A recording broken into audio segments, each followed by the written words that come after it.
So what this means in the practical sense is if you are feeling sluggish, you want energy, or you're simply exercising both for bodily effects and for brain effects, you need the deployment of adrenaline, of epinephrine. You need the deployment of norepinephrine in the brain.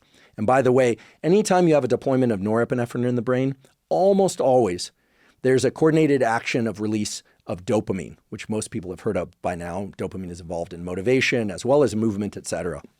So the simple takeaway here is if you want to get the arousal that comes from exercise in order to use that arousal, to leverage it towards better cognition, brain health, etc., the key thing is to make sure that you're doing exercises that are compound exercises. So that these would be the movements. You can look these up, just say compound exercises. You can put that anywhere and you'll see that that includes things like squats, deadlifts, bench presses, dips, pull-ups, rows. And yes, of course, you want to train your whole body so that you have, symmetry of function, of strength, and you want to offset any injuries and things of that sort, or aesthetic reasons, perhaps.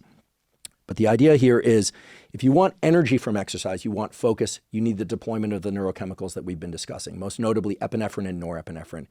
And through the identification of this motor network, as well as the affective and cognitive networks that converge on this area of the spinal cord and then send communication to the adrenal medulla, you can essentially control the levels of arousal that your body and brain produces.